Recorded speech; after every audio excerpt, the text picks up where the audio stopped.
imprensa surgiu apenas escrita, como Gutenberg, ela surgiu, era só escrita.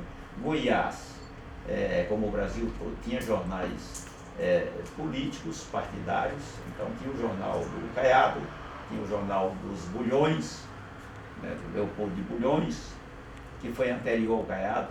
Né. O Bulhões foi, assim, o primeiro chefe político de Goiás de liderança de longo curso. Liderança de longo curso. Ele começou no Império em 1880 e qualquer coisa, dentro do Império, ele virou chefe político de Goiás.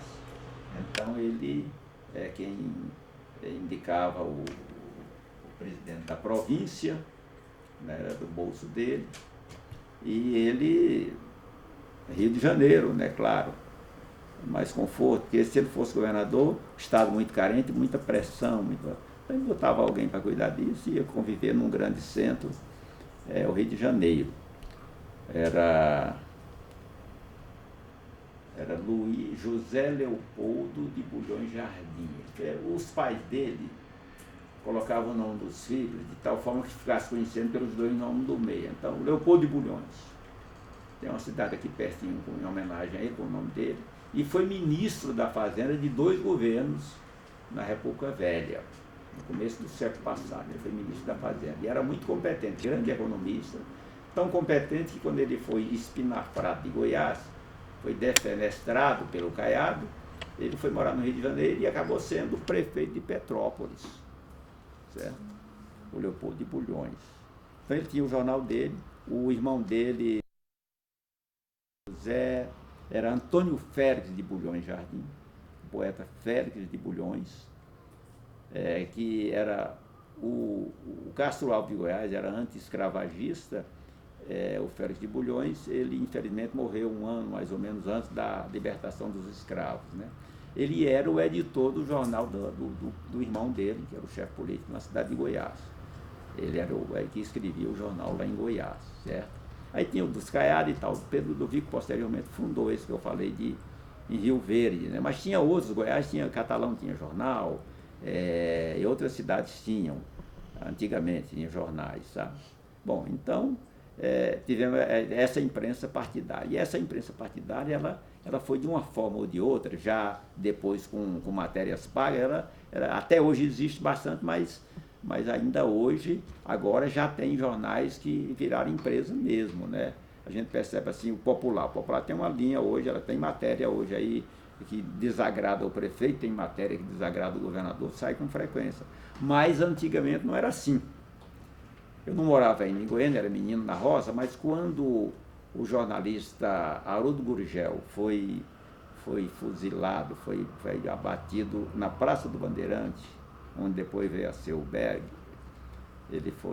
porque o jornal onde ele escrevia publicou uma matéria com o título "O Homem Chegou e Deu à Luz".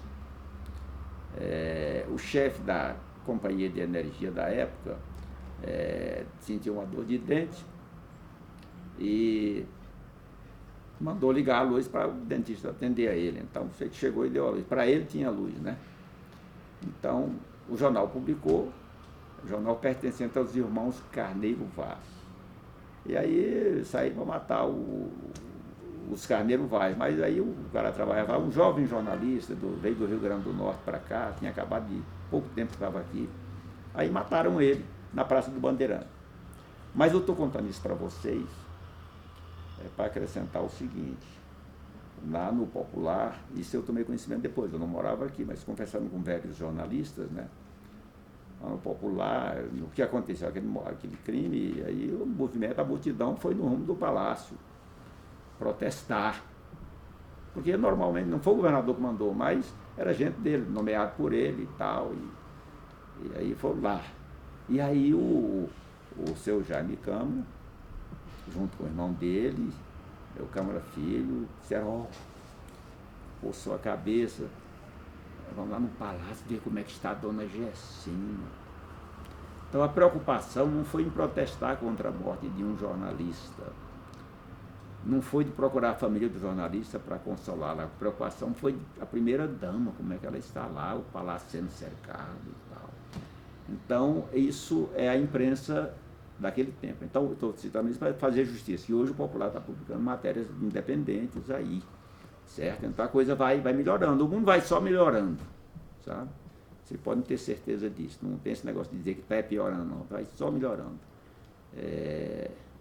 Eu sempre cito uma frase da Cora Coralinda, numa conversa que eu tive com ela, a única vez que eu conversei com ela longamente, com outros amigos, programamos uma visita, era em Goiás, e ela, naquele entusiasmo dela, a certa altura, ela disse: os tempos de hoje, com a voz já de mais de 80 anos, né, são muito melhores do que no meu tempo, e vão ficar melhores ainda. Eu até me emociono de recordar, sabe? Acreditar que os tempos vão só melhorando, né? Vão ficar melhores ainda. Ela que deixou a cidade de Goiás, e a repercussão foi grande quando ela deixou a cidade de Goiás. Ela era filha do presidente da Relação de Goiás. O que é a Relação de Goiás? O que era a Relação de Goiás? Hoje se chama Tribunal de Justiça de Goiás. Na época se chamava Relação de Goiás. Você atravessa ali o Rio Vermelho, uma pracinha, uma igreja, eu não lembro o nome, e lá de esquerda tem um prédio onde funcionava a Relação de Goiás. A relação dos processos, qualquer coisa assim. Ela era filha do presidente e se apaixonou por um viajante, fugiu com ele. Foi embora com ele. Viveu em São Paulo, vendeu livro de porta em porta. Eu conversei com ela sobre isso, sabe? Vendeu livro para sustentar. O marido morreu, ela sustentou os filhos vendendo livro. Chegava numa casa, aparecia um cachorro, chegava uma outra, era bem recebida, ela mandava entrar e tal. Então, o sofrimento nos ensina muito, né? Nos ensina muito. Então, ela se tornou essa pessoa. Por isso, o Bocage, na Espanha, autor de Dom Quixote de La Mancha, eu até já estive lá em La Mancha uma vez, sabe? O autor de Dom Quixote de La Mancha, ele sendo perseguido, eles resolveram que não iam mais perseguir, e ele reclamou: eu acho bom sofrer porque me ajuda a produzir meus poemas, né? Bom, então a imprensa de hoje é essa que você está vendo aí. Todo mundo é fotógrafo, antigamente tinha um fotógrafo profissional, agora tira foto com celular, né? Todo mundo tem informações. Entra, Walter Filho, que eu quero fazer uma apresentação sua aqui para uma turma ligeiramente. Daqui bem vou apresentar. Você é meu filho, Walter Filho, viu? Administrador de empresas e tal. Mas então... Não é para aparecer na câmera, não? Não, você não. Só para apresentar para a turma. E aí, pessoal? Só para... São estudantes de jornalismo, colegas meus. Então, você me perguntou sobre... eu entendi as fake news, né? Sim. Elas existiram sempre, só que o nome não era esse propriamente, né? O nome não era esse. Quando no Brasil já teve vários golpes através de fake news. Então, uma vez você procura depois pesquisar a carta chilena, uma carta que foi escrita por um capitão da época que veio a ser forte aí na ditadura, o general Mourão Filho. Foi o que levou as tropas insurgentes de Juiz de Fora rumo ao Rio de Janeiro para derrubar o Jango. Ele era capitão na época. Atribui-se a ele a autoria de uma carta que revelava um plano de dar um golpe no Brasil.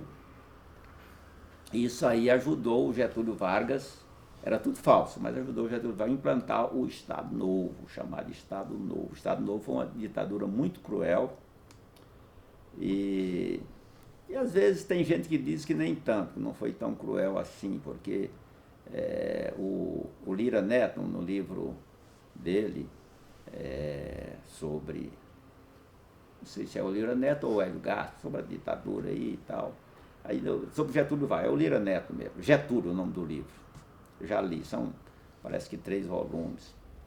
É o mais completo que saiu até hoje sobre Getúlio Vargas. Ele disse que quando foram ser soltos, já com abertura, os presos que estavam na Ilha das Cobras, no Rio de Janeiro, que filho de algum preso disse: ditador, filho da puta, porque os filhos achavam bom ir passear, ver os pais na Ilha da Cobra, tomar banho de praia lá e tal. Então, teriam achado até ruim soltar o pai, porque ia perder aquela chance da praia na Ilha das Cobras. Então, mas ele realmente foi ditador, teve coisa muito cruel na ditadura do Vargas, e ele virou democrata depois.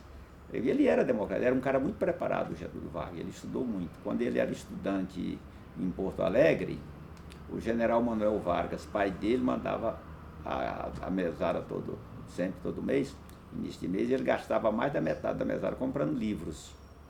Então era um cara muito estudioso, foi muito estudioso o Getúlio Vargas, sabe?